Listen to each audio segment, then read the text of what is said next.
parecido, né? As reflexões são um pouco parecidas. Hoje vamos falar sobre a mulher da Samaria, mais conhecida como a Samaritana. Quando eu iniciei fazendo preleções sobre o Evangelho de Jesus, eu iniciei começando a estudar as mulheres do Evangelho de Jesus.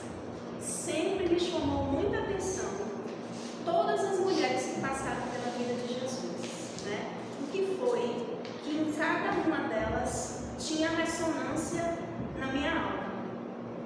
Maria de Magdala e a mulher da Samaria, sabe, sempre fizeram vibrar no meu coração. O nome dela é Fotina, F-O-T-I-N-A, Fotina.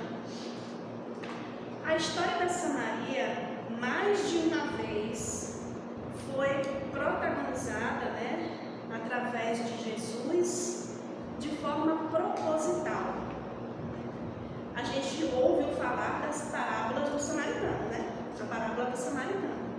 Então, a parábola do samaritano tem um paraquê de ter sido utilizado um exemplo de um samaritano. Não foi à toa, sabe? Além disso, a gente também, quando Jesus curou os 10 leprosos, somente um voltou para agradecer. E o que voltou era um samaritano. Teve outra situação também. Quando Jesus com os 12 foi até Samaria, num vilarejo, chegando lá, não foram bem recebidos. E 2 dos discípulos chegaram com ele: mestre, vamos aqui vibrar para cair aqui um raio e acabar com tudo. E Jesus os repreendeu. E era na Samaria. Então tudo isso tem um paraquê. A gente vai entender hoje por que a Samaria era tão detestada. Primeiro, era uma região que a gente está pensando no Israel toda, né? Que foi a região que foi o contexto da vida de Jesus naquela época. E em tempos antigos existia uma cisão, porque antes da dominação do Império Romano naquela região, outros povos dominaram aquela região, inclusive os povos, os assírios dominaram aquela região. Então, antes dos romanos dominarem, existia uma confusão aí com eles, porque os povos que estavam lá na região do norte, que é onde fica Samaria, eles brigaram com os povos da região do sul e resolveram adorar a Deus, não mais no templo de Jerusalém, que é a capital onde se adorava, que é famoso para ter aquele templo que foi construído por Salomão, todo de ouro, não sei o quê, entende? Então os judeus tinham por costume adorar a Deus no templo de Jerusalém. Então houve uma dissidência de um deles, em que resolveram construir um templo, outro templo, no monte de Gerazim, na região da Samaria, e disseram que tinha que adorar a Deus não. Já começa a confusão a partir daí. E aí é aquela briga. São as insubordinações. Já começa. Aconteceu a dissidência, saiu, uma adora cá, outra adora lá. E teve outra confusão também aí nesse meio. Muita fofoca, né? Aconteceu lá mesmo, né? Foi lá. Chegando lá também, na região da Samaria, lembra que eu falei dos assírios que dominaram aquela região? O que é que os assírios fizeram? Eles pegaram vários povos que eles dominaram de outros lugares e botaram tudo ali. Então, estrangeiros acabaram se miscigenando com povos daquela região.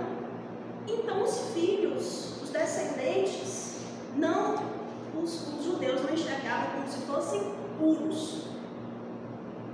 Então, a confusão já começa daí. É muita confusão num lugar só. Tá? Mas mesmo que as pessoas nascessem ali, né? Não era considerado. Não. Na semana passada nós falamos da igreja, né, dos judeus, do Gentios. temperamento, pois é, como eles se olham e tal, como eles se acham e se sentem. E eles são assim com todos os povos. Sim. Os judeus, eles nossa, pregam o separatismo. eles são- Não, você não. Eles são escolhidos. Exatamente Eles isso. são os escolhidos. A primeira vez que eu ouvi esse termo, não porque eu sou escolhido, eu falei, não entendi.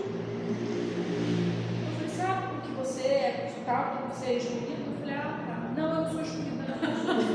Ainda bem que você respondeu que você não era. Eu falei, não sou não, eu não sou da sua religião, eu não sou escolhida.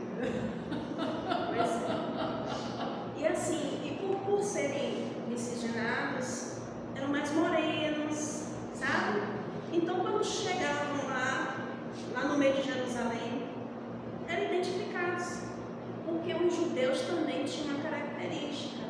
Eles tinham cabelo, eles partiam o cabelo no meio, eles tinham uma forma de se vestir, que você olhava e dizia, esse aqui é judeu. Entende? Então, a confusão já está aí. Aí, o que é que aconteceu?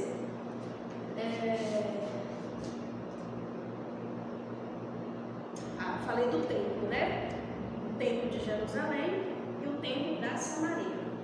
O templo de Jerusalém fica no monte Moriá, então fica no alto, né? Propositadamente escolheu-se um monte, né? Elevado, na intenção de subir. Lindo! Não estou rindo, não estou debochando, não. Eu estou assim, refletindo sobre isso aí, como somos nós. Nós estávamos lá, entendeu? E hoje estamos aqui, somos nós. Entendeu? Vamos ali subir o monte, que ali no monte eu vou ter a revelação. Que eu vou, Ali no monte eu tenho que orar. Sabe, não é lá, nós não estudamos, quando a gente estuda, né, fala sobre isso, de tempos lá no tempo de Jesus, nós estamos falando de hoje, do agora, somos nós. gente, eu olhei. Não sei, depois eu estava na barca, passei o dia inteiro andando. Eu subi no mundo, eu não tinha barca, filha. Então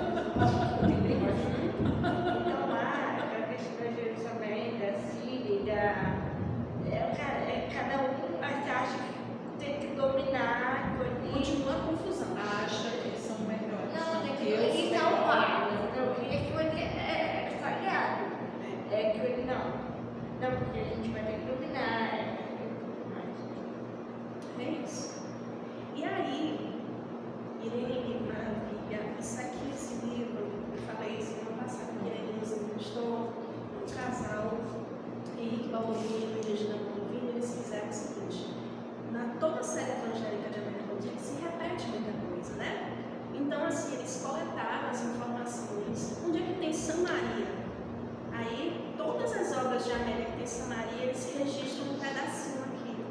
Então, assim, muitas coisas interessantes sobre a região da Samaria, sobre essa divisão, sobre essa confusão. Isso que eu acabei de falar agora, que Jesus foi até aquele vilarejo e não quiseram receber Jesus. Não quiseram receber Jesus, mas se permitiram beneficiar da sua excelsa magnanimidade. A aldeia ficou no anonimato, quando poderia haver florescido, reverdecendo o solo adusto dos corações ante o sopro fértil do semeador.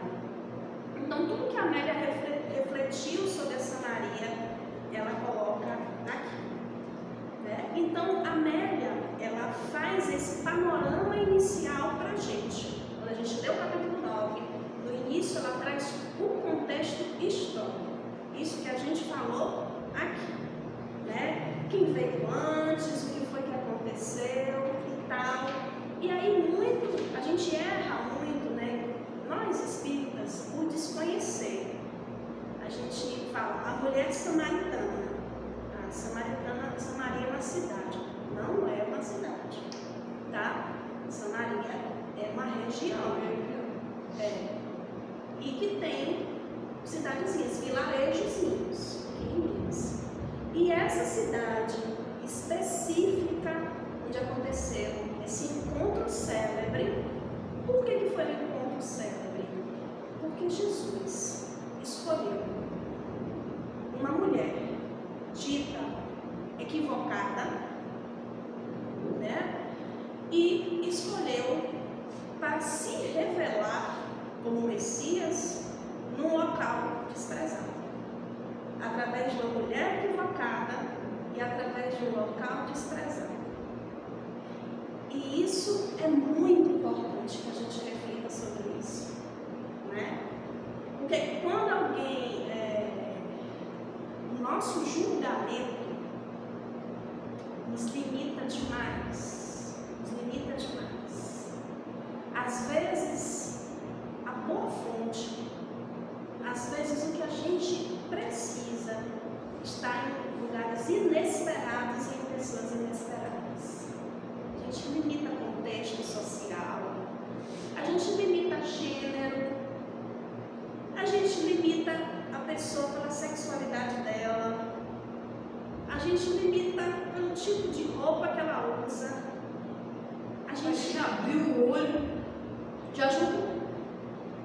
O olho é um negócio interessante. Os cegos, eles são privilegiados nessas horas, porque o julgamento, como é que é o julgamento dele?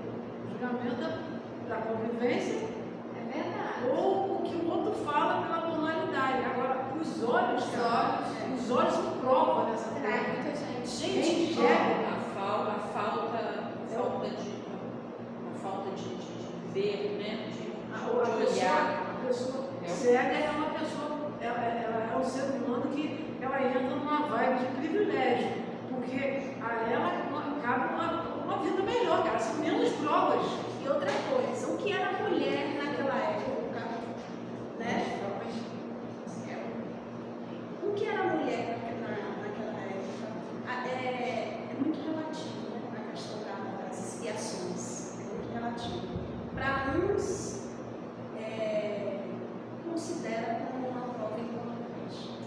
Para outros, É uma penitência. é uma penitência. É a maneira como a gente carrega a gente. Mas voltando aqui para Samaria, o que era a mulher naquela época, gente? Era comparada a quê? O camelo. A escrava. A camelo. Mas interessante você Aí eu falar ouvi isso. isso, outro dia você falou isso aí. Desde que eu falei esse caso, eu falei. Um amigo meu foi com a mulher daquela região lá, né? Israel. Aí chegando lá, a mulher, ela é a mulher assim, corpulenta, grandona, exuberante, sabe, o cabelão preto, não sei o que, até na cintura. Quero E comprar ela. ele é pequenininho, sabe? E aí, o padrão de beleza deles é essa mulher. Então, quando ele chegou passeando com ela, um comerciante parou ele e perguntou se ele trocava a mulher por 10 por Deus.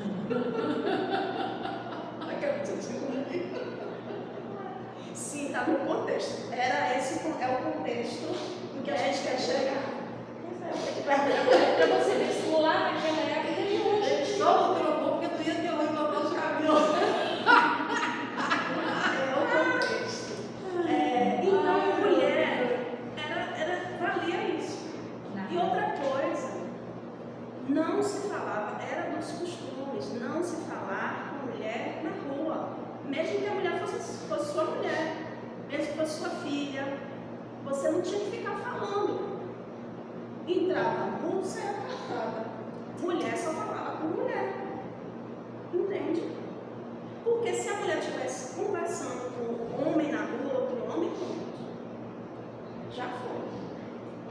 Já está pecando. Era assim. Então Jesus, ele saiu de Jerusalém e foi até a região da Samaria. Ele desceu, Jerusalém está no norte, ele desceu o curso do Jordão e ele andou por 50 quilômetros com os 12 para chegar na região. A região, ela é rodeada por vales. E essa cidade, que pode ser chamado por dois nomes, Siquém ou Sicar. Fica no vale, né? E interessante, gente, é que nos ditos e feitos de Jesus, a gente precisa analisar absolutamente tudo. A gente falou, né, do entardecer, do amanhecer. Esse contexto aqui foi no sol de meio-dia. Foi no sol a pino. Foi no sol escaldante. O que essa simbologia quer dizer para a gente? Ele andar os 50 quilômetros e chegar lá sedento, faminto com os 12 e chegar no contexto de um sol de meio-dia. O que isso significa? Vamos aqui pensar sobre isso. Bom, na região, nesse horário, justamente por ser este horário, é que ela foi no poço. Porque é um horário, sol quente, onde ninguém estaria lá. Mas eu vejo também que, quais os comentários que a gente faz? Em plena luz do dia, com sol quente, só não viu quem não quis. Não é o que a gente comenta lá, em plena luz do dia. Eu não sei se aqui fala assim, mas na Bahia é de dia tamanho, sabe? De dia tamanho. Isso aconteceu de dia tamanho. Em plena luz do dia. Mas ela foi nesse horário lá, porque ela sabia que esse horário ninguém vai lá no poço, porque as pessoas costumam ir mais cedo, pegar água para fazer os seus afazeres, né? As mulheres vão fazer os seus afazeres de manhã cedo, onde o sol está mais fraco, e elas têm a água lá para fazer tudo que tem durante o dia. Ou no final da tarde que vão buscar água para si. Mas naquele horário ninguém vai. E também tem outra simbologia. É a simbologia de, mesmo em um contexto tão adverso para um corpo físico, ele foi para privilegiar a revelação para ela, Valorizar aquela mulher. para valorizar aquela mulher. Ele sabia que seria o horário que ela estaria lá. Já estava Fotina, nome dela. Gravem isso. E a região do poço era a região do poço de Jacó, porque ali era uma propriedade, né? De Jacó, que ele e seus descendentes criaram os filhos ali. Existe uma série chamada A Tenda Vermelha, não sei se vocês já assistiram na Netflix, e que mostra um pouco da família de Jacó, seus descendentes, alguma coisa assim. Então, o que é que acontece? Jesus estava com sede e eles estavam com fome. Quando chegou lá no poço, né, e aí a Amélia traça, porque ela faz assim, ela descreve a paisagem toda, ela descreve até a poeira que levantava pelos calçados, como é que a poeira fazia, entende? O sol, as nuvens brancas deslizavam pelo céu azul, a jornada do mestre de 50 quilômetros, a garganta ressequida, o corpo cansado e coberto de pó, pedem linfa cristalina e refrescante. Olha como Jesus chega, suado, cheio de barro, de pó, né?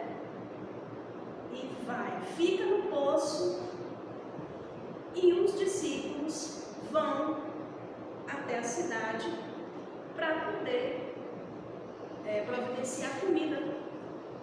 Estão com fome, né? E aí, no poço, Jesus esperando, aguardando, vê ao longe uma mulher, cântaro ao ombro, vaso aqui no ombro, ela descendo, vê que tem alguém calada,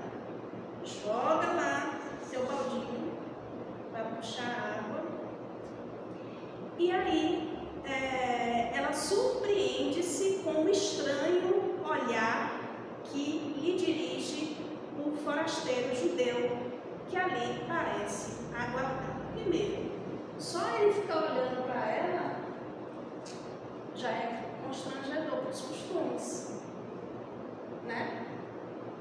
Já não é normal daí. Já fica surpresa a questão. Atira o vaso sobre a água e recolhe o precioso líquido da bilha que repousa sobre o paiol.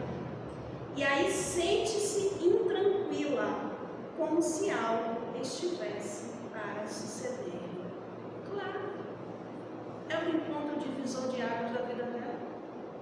Eu acho que é o encontro mais aguardado da alma dela, de toda a existência. Como é que ela não vai ficar surpresa com aquele momento e ansiosa com aquele momento? Imagina, gente, a aura de Jesus do seu lado te olhando. Pensa aí, gente. Né? Acho que o coração estava aqui, na boca. Emoções desconhecidas tumultuam-lhe o espírito. Quando se dispõe a tomar o vasilhão e retornar ao lar, já puxou a aguinha, volta ao lar, ela ouve ele falar: dá-me de beber. Que susto! Dá-me de beber. Imagina. E aí o que acontece? Olha como ela mistura as emoções.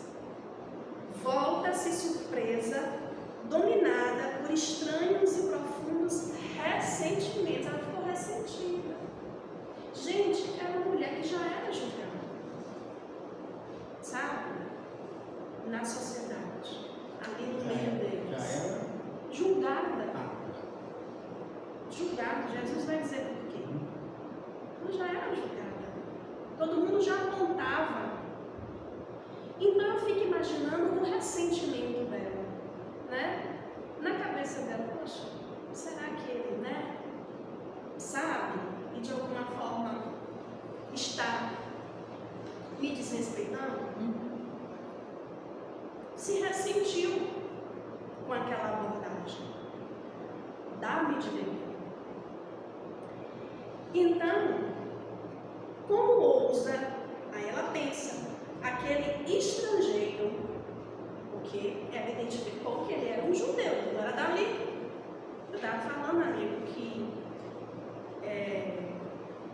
aquela região eram de povos miscigenados, né? Na dominação assíria, os assírios pegaram os povos que foram dominados e colocaram tudo ali. Então, os seus descendentes ficaram miscigenados.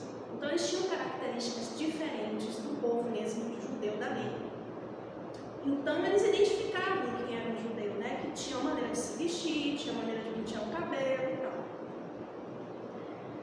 Como ousa aquele estrangeiro dirigir-lhe a palavra, atentando contra os costumes vigentes? Interroga mentalmente: que homem é este que se atreve a dirigir a palavra a uma mulher, sabendo-se que ninguém ousara fazê-lo na rua, mesmo que fosse a esposa, filha ou irmã? Ignorara ele essa regra comezinha, parte integrante dos deveres sociais? E Solerte retruca com proposital ironia na voz, com que extravasa a própria amargura: como sendo tu judeu, me pedes de beber a mim, que sou mulher samaritana? Né? Vamos ver se é assim, sem noção? Na linguagem atual. Aquele povo, por ele ter várias seguidores, várias tribos, né? De vários deuses, a região toda, eles eram rejeitados por essa. É como se eles eram infernizados por aquilo, né? E ainda tem essa questão de falar com a mulher sozinha, né? Fora do marido, né? Eu vou falar não sei que vai ter Tudo isso. No VAR, aí a Amélia fala, Jesus conhece as dimensões que separam os dois povos, judeus e samaritanos. Sabe? Foi tipo uma proposital. Tudo nos ditos e feitos de Jesus. O próprio caminho que eles tinham um caminho na beira-rio, cheio de flores, bonito, e ele falou assim, cara, vamos passar por um deserto, Vamos passar com por aquele esses vários povo que é povos. rejeitado, que nos rejeita, que nosso povo rejeitam eles, e nós vamos lá. Né? Aí ele fazia de propósito. Exatamente. E ele dá aquela desviada do caminho.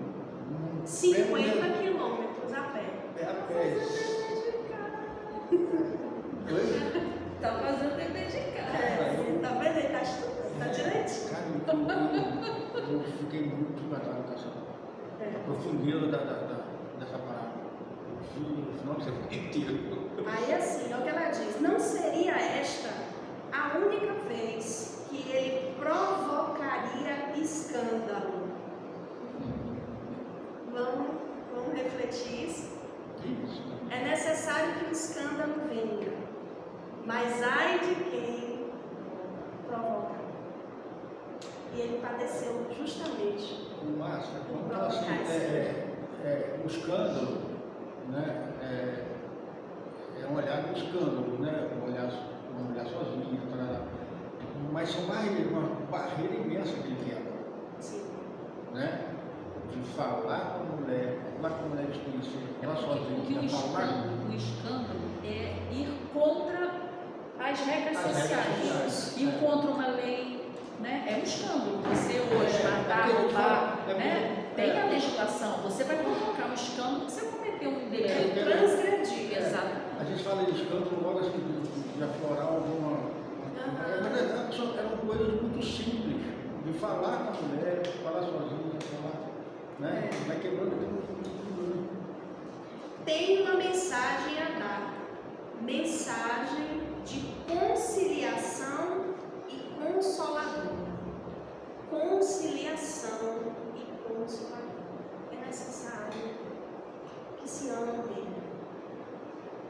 que deem uma trégua, que parem. Vamos conciliar, vamos unir e vamos consolar. Vocês estão se odiando. Já é hora de despertar. Essa é a mensagem. Né? Então, aquela mulher, ele a escolhera para ser a condutora do seu aviso a Siquém, que é o nome do vilarejo. E aí ele responde a ela. Olha o que a velha diz. Ela fala para ele, com ele revoltada. Ele responde, sem aspereza nem revide, por conhecê-la, talvez intimamente. Sua voz é cantante, compadecida. E ele diz, se tu conheces o dom de Deus, e quem é o que te diz, dá-me de beber, tu lhe pedirias, e ele te daria água viva. Se você soubesse isso, você me pedisse, eu te daria. E não te daria dessa água, eu te daria a água que você vai beber e que nunca mais você vai ter sede. É isso que ele está dizendo. Vibrações incomparáveis estrugem no coração da mulher. Acabou o ressentimento aqui. Não, tem mais ressentimento nesse momento. Porque naquele momento ela se sentiu respeitada. Desrespeito.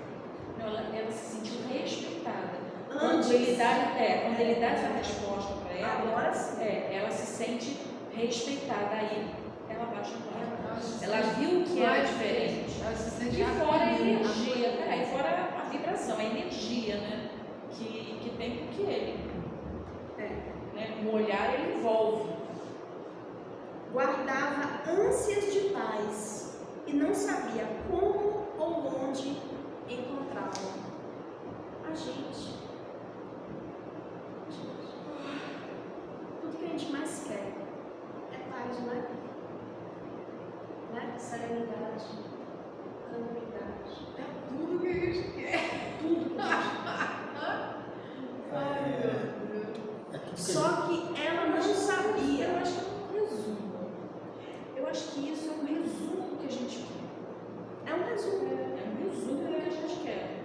Entendeu? Porque eu estou falando um resumo assim, mas muito resumido mesmo, sabe? É tipo, para não ter muita conversa, eu quero paz.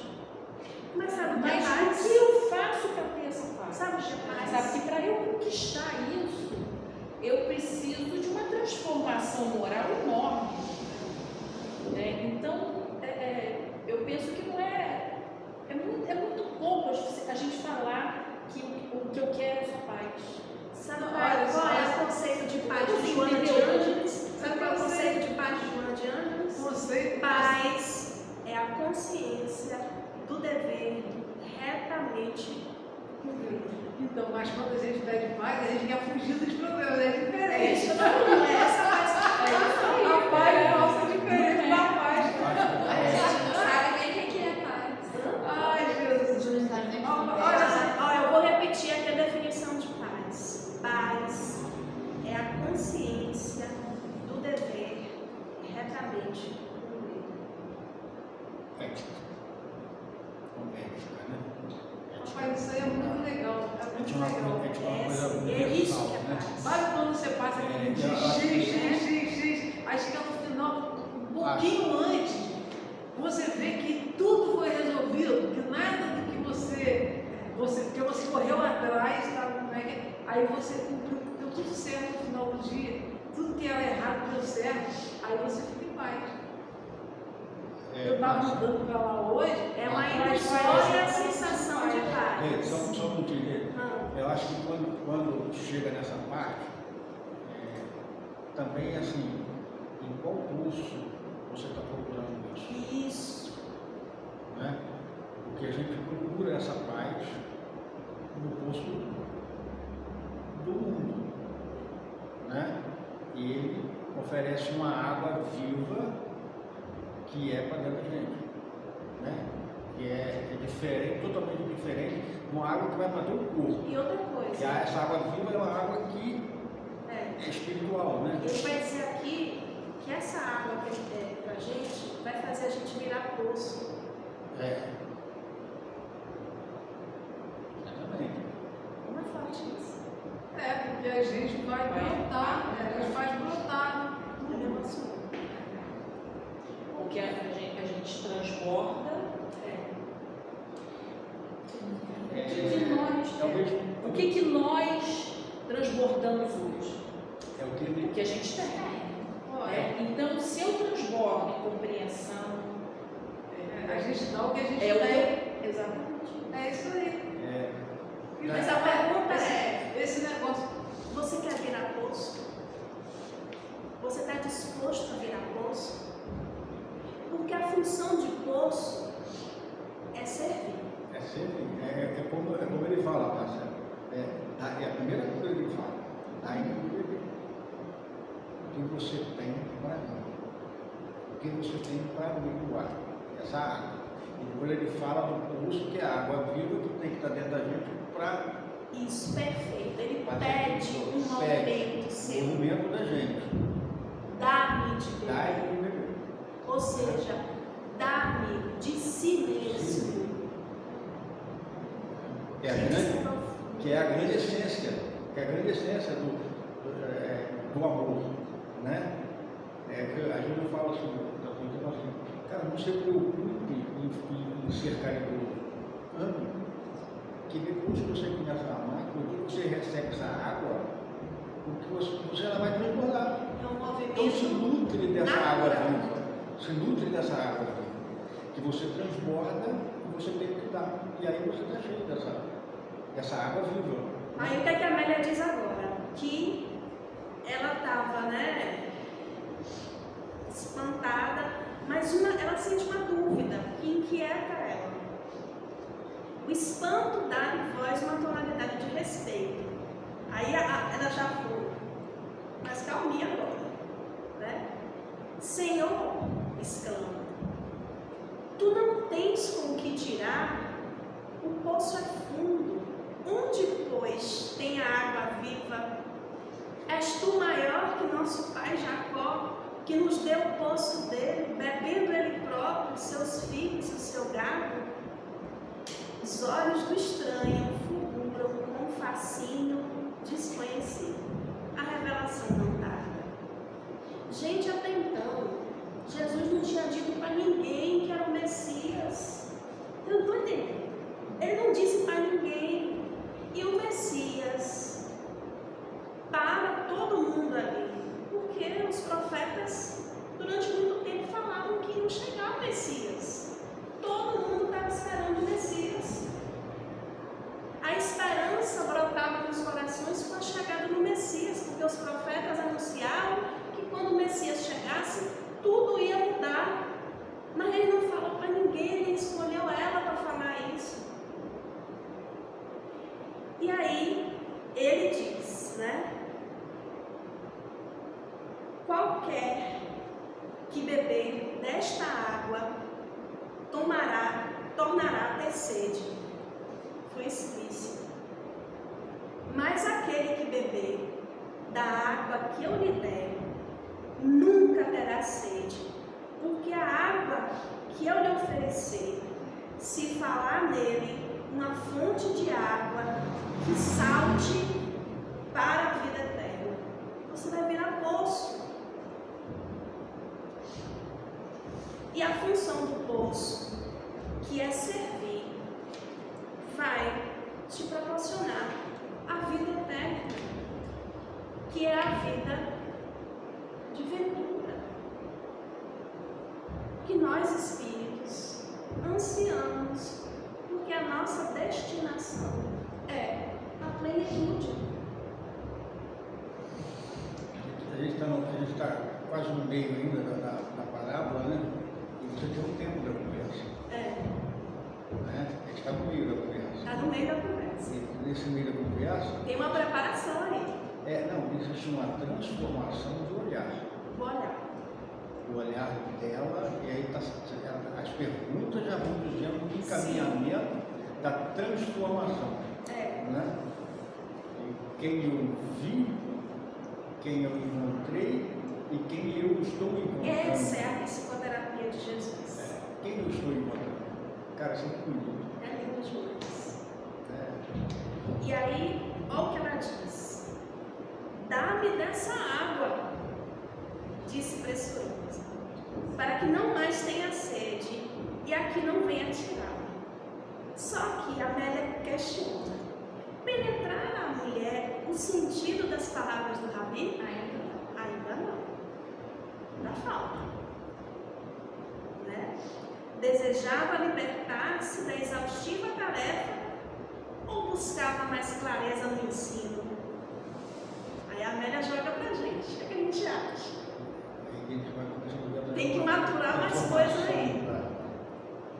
Né?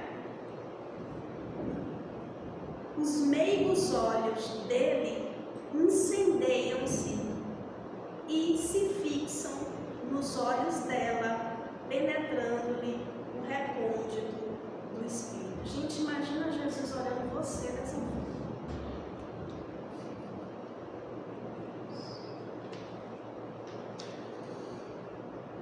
Agora, olha o que ele fala. Vai chamar o teu marido e vem cá. Depois de olhar ela dessa forma, amorosamente, compassivamente, vai chamar teu marido e vem cá. Ordena-lhe com brandura e segurança. Né?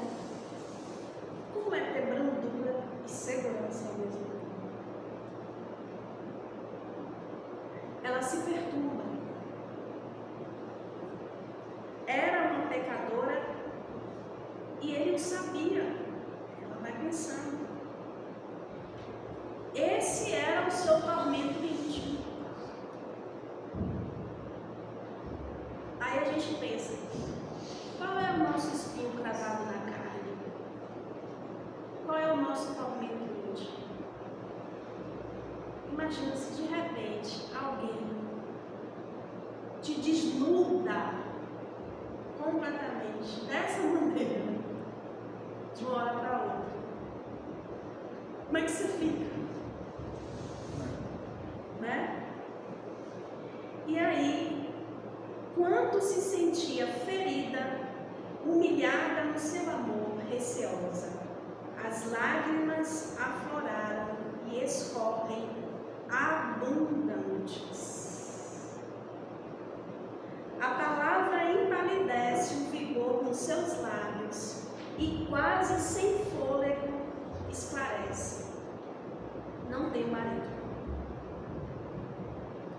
A vergonha estampa no seu rosto moreno a própria dor. E Jesus diz, disseste bem, não tenho marido, confirmou Jesus, pois que 5 maridos tiveste, e o que agora tens não é teu marido. Isto disseste com verdade. Revelou tudo. Essa correlação também dos 5 maridos. Naquela época, não é que ela era prostituta, sabe?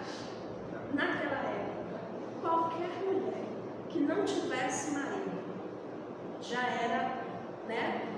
Chegou a uma determinada idade, não tinha um homem, já era julgada.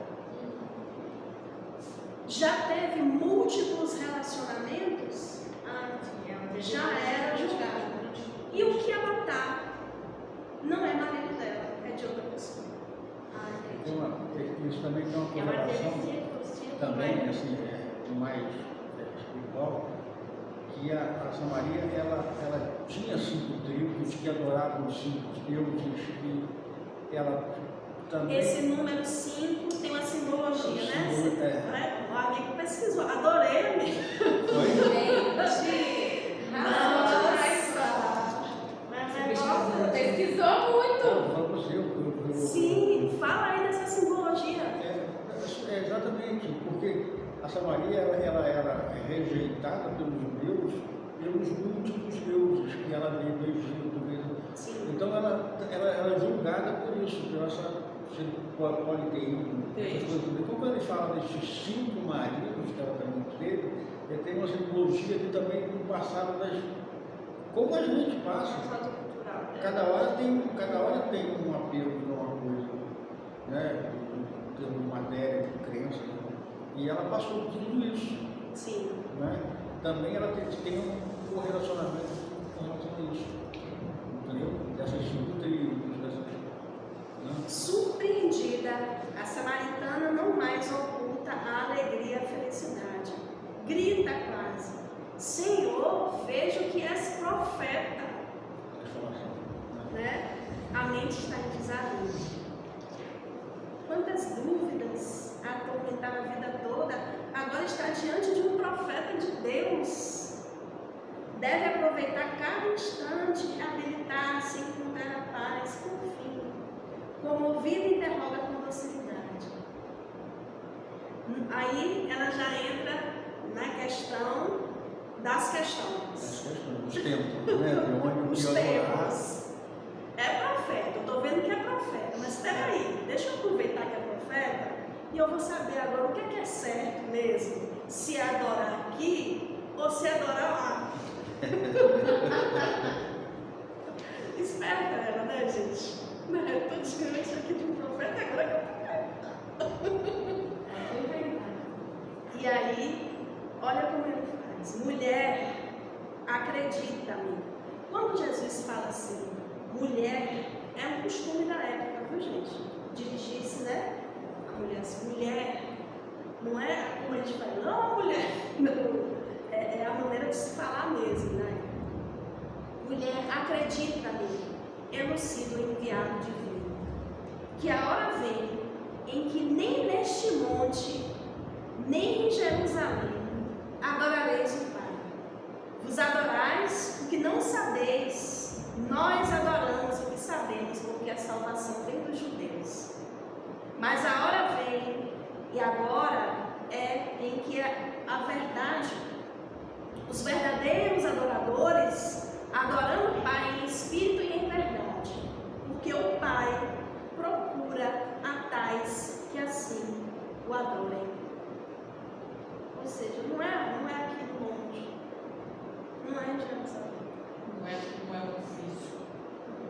Não é o físico, né? E o Pai procura os verdadeiros adoradores.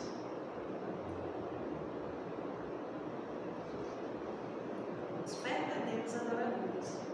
A mulher perplexa enche-se de ventura. Tão indigna se considera, no entanto, fora chamada à verdade, ouvindo o que nenhum ouvido jamais escutara antes. O desconhecido olha em derredor e continua com música amorosa nas palavras. Ele está olhando para ela. Visualize a cena. Ele para, olha tudo ao redor e continua. Deus é o Espírito e importa que os que o adorem em espírito e em verdade.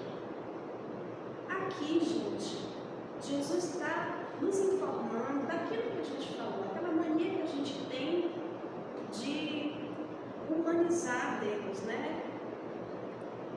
Achar que Deus é um velhinho sentado nas nuvens, de cabelo branco e barbas brancas, com um cajado, dizendo quem vai para o inferno, quem fica no céu. A gente faz isso. Aqui ele está dizendo que não é nada disso. É em espírito e verdade. Ou seja, não é matéria. E verdade é tudo. É a justiça, é a caridade, é tudo de bom que a gente pode fazer. Né? É verdade, é tudo. Né? A humilde aguadeira, terá compreendido a grandeza universal do ensino? Aí é a reflexão que a Amélia traz. Transfigurada pela revelação, deseja informar-se com segurança e indaga. Aí olha o que ela diz. Eu sei que o Messias, que se chama o Cristo, vem. Quando ele vier, tudo nos anunciará tudo. Ou seja, ainda não caiu isso. Né? Ainda não. Falta pouco. A sinfonia é imponente e rompe do coração do mestre, e ante a natureza em silêncio e expectação, ele conclui. Ó, gente, ante a natureza em silêncio e expectação. É um evento de tão magnitude que a gente fica pensando, né? Francisco de Assis falava com os peixes, né? Com o João Evangelista, quando ficou na ilha de Patmos, tinham fenômenos belíssimos onde outros reinos se rendiam ao amor dele. Os peixes, o cardume dos peixes chegavam ali para poder escutar João Evangelista. Não era nem Francisco ainda estava João Evangelista. Para chegar Francisco, ele ainda ia passar por um bocadinho de tempo, né? Porque a gente está falando de idade, a gente está falando da época de Jesus para a Idade Média. Dá um bocadinho de tempo ainda, não dá? Poxa! Né? Então, assim, os outros reinos se renderem ao amor, gente. O magnetismo do amor faz com que os outros reinos. Então, Jesus, conversando com Fatina, faz a natureza ao redor ficar em expectação. Na minha cabeça passa o pássaro de voar, grilo para de cantar, sabe? A água para de borbulhar, vento para, tudo para poder observar aquilo. Quando a Amélia falou isso. Tem hora, eu não tenho teu viajando demais, gente. Não, Né? E aí ele diz: eu o sou, eu que falo contigo. Por isso digo que a salvação vem dos judeus. O suor escorre pelo rosto rubro e másculo. Já não há segredo. Despedaçam-se as comportas do mistério e a verdade esparze a alegria e consolo. Não mais silêncios. A mulher está conquistada. O reino amplia horizontes entre os desgarrados, os que eram considerados desgarrados, né? Aí o que acontece? Os discípulos voltam e ficam surpresos porque ele está conversando com a mulher naquela região e naquela região, Sozinho, beijinho.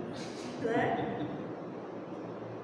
Tornando o cântaro, a samaritana demanda a cidade e aos gritos proclama: vinde ver de um homem que me disse tudo quanto tenho feito, porventura não é este o Cristo?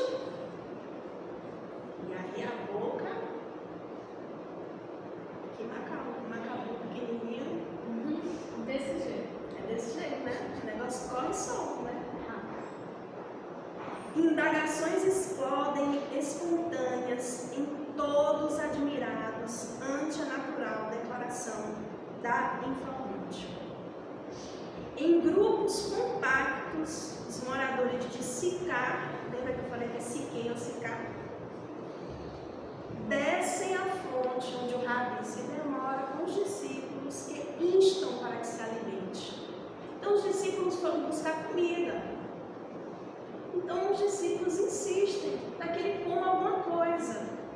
Aí até disso Jesus aproveita para poder nos ensinar, até desse contexto. Aí está ali todo mundo, come alguma coisa, Rabi. Está com fome, a gente foi buscar, né? A gente está aí, é meio-dia, tem tanto tempo aí conversando, né? E aí já chega o povo está chegando, está juntando gente. E aí o que é que ele faz? Sem se perturbar com a multidão que o fita, aturdida, explica aos companheiros de modo a fazer-se ouvir por todos. Uma comida tenho para comer, que vós não conheceis. A minha comida é fazer a vontade daquele que me enviou e realizar a sua obra. Não dizeis vós que ainda há 4 meses até que venha a ceifa? Olha, gente, é muito interessante essa parte, porque ali, entre aquelas pessoas que vieram ouvir Jesus, tinham pescadores, tinham pessoas artesãos, tinham pessoas agricultores, né? E ele usou aqui de metáfora de coisas que as pessoas conheciam. Porque a Amélia narra que naquela região tinha campos de trigo. Passava pelo trigal, né? E o trigal, eu gosto muito de botar nas imagens do áudio no final, o trigal. O trigal ao sol fica dourado, fica a coisa mais linda. E aí ele usa a metáfora. Não dizeis vós que ainda há 4 meses até que venha a ceifa? Ou seja, falta 4 meses, né? Para que vocês venham fazer a ceifa, o trigo ficar maduro, a colheita, né? Eis que eu vos digo, levantai os olhos e vede as terras que já estão brancas para a ceia. O que ceifa recebe o galardão e ajunta fruto para a vida eterna, para que assim o que semeia como o que ceifa, ambos se regozijem.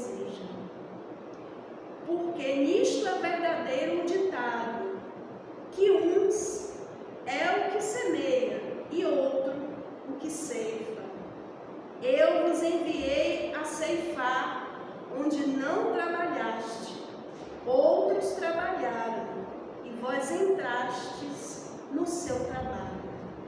Lembra dos trabalhadores da última hora? Tem tudo a ver, não tem? Então, para que Jesus chegasse, foi necessário que o céu se abrisse e enviados viessem antes dele aplanar a situação. Lembra que a gente falou de Krishna, a gente falou de Buda, a gente falou de Lao Tse, a gente falou de Confúcio. Em todo o globo, iluminados vieram trazer a mensagem de luz para preparar a terra para que Jesus chegasse. Né? Então assim, aí ele diz assim, a terra se vestia de aqui já é a Média. A terra se vestia de escarlate e as nuvens ficavam tintas com o ouro do entardecer que se avizinha. A mensagem é um brado de despertamento aos aprendizes inseguros e displicentes. Nós. Ele semeia, o futuro colherá. E aí ela diz, né? A Amélia fala isso que eu falei. Entendiam a linguagem, conheciam o tempo, conheciam as circunstâncias, né? Ali tinham pessoas da lida, sabe? Pastores, agricultores, pescadores. Então, usar essa simbologia da natureza para eles era fácil entendimento, era tão pedagógico isso, né? É muito pedagógico. E aí, a luz vem do alto e alarga-se pela planície. Todos os olhos se apagam com a mensagem nova. Rompem-se barreiras, aplanam-se abismos. Irrompe a paz aos corações. Onde o homem se levanta para a vida, o Pai é adorado. Deus já não pertence a um povo, a uma casta. É imanente em tudo e todos e transcendente. É imanente porque está em tudo, em todos os lugares. E transcende a isso tudo aqui. Imanente e transcendente. Tá? Então não importa o agora da vida no que lhe diz respeito à finitude. E ali, gente, a Amélia diz que ele ficou 2 dias ali. Ele não passou assim, falou e tchau. Ele permaneceu ali por 2 dias a pregar, a curar, espalhando a certeza da vida além da vida. E todos diziam a Fotina: já não é pelo teu dito que nós cremos, porque nós mesmos o temos ouvido e sabemos que este é verdadeiramente o Cristo, o Salvador do mundo. Aí a gente para aqui e vamos fazer uma reflexão. Se Jesus tivesse se revelado a Fotina, ido embora e deixado ela lá, eu vi o Messias falou comigo, Eu ia gente. ficar maluca. E eu desacreditar dela por tempo. Quem é que ia acreditar? O caso, né? O caso assim, é o ápice da ressurreição. Se Jesus não ressuscita, morrer na cruz. Exato. A medicina está tendo uns insights maravilhosos. Foi? Ele estava morto. Ele Exato. estava morto e ninguém falava mais dele. E a crucificação significava isso. Ninguém podia falar. Acabou a história dessa pessoa. Eu colocar uma pedra naquele Colocava assunto. uma pedra, a família não falava mais, ninguém falava mais. Ela, assim, hoje é indigente, né? Naquela época a crucificação era pior do que. Quando a gente fala, né? Derrotar o indigente, o cara está lá. Né? Não se fala família, não se fala filho, esquece, acabou. Se ele não ressuscita, ele quer dizer, você vai em prova. Aquilo que eu Mas ele já veio para ressuscitar. Não, olha só, eu estou falando assim, ele já veio para tudo, mas ele comprova. A coisa mais importante que tem, que ele dá assim, dá o vendaval, é a ressurreição. Não é perder a viagem, gente. Ainda deu 50 quilômetros de sol. Sabia que ele tinha que fazer mais. Né? Então, o céu de aí, né, o reino, temos ouvido e sabemos que este é verdadeiramente o Cristo, o Salvador do mundo. O céu de áfano de luz com salpicos de fogo de nuvens. E aqui, olha o que a Amélia faz, concluindo, né, para que fique a reflexão para a gente. Né?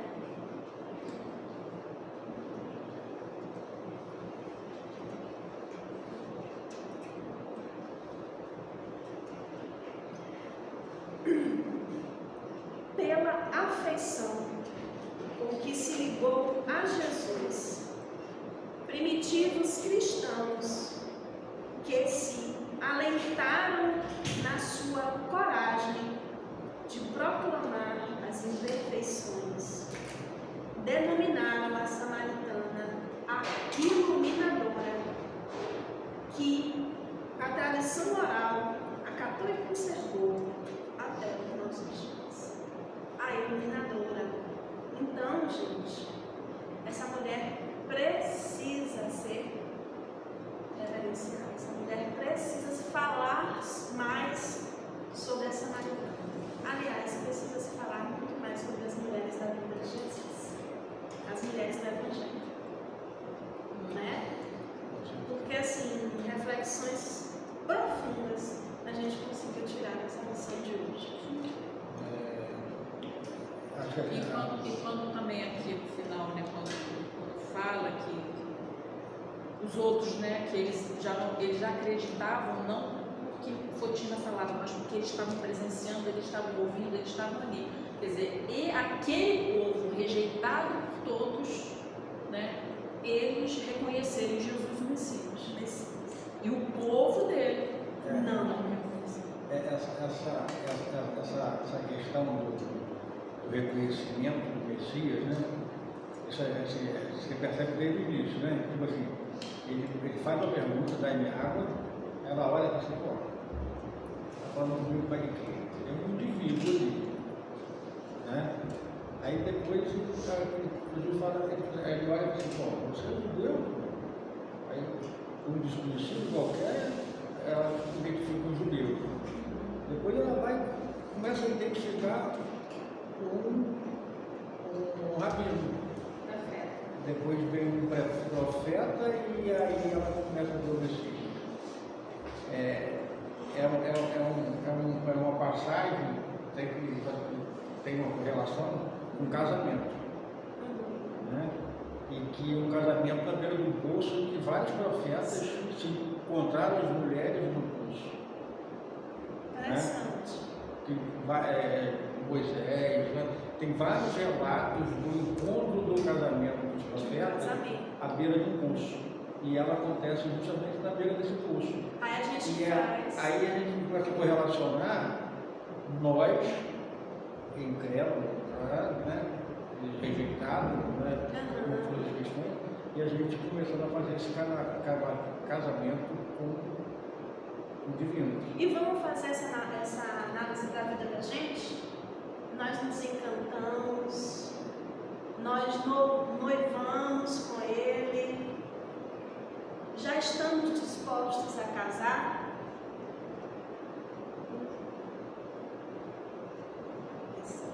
Vamos levar para casa. Fica como dever de casa.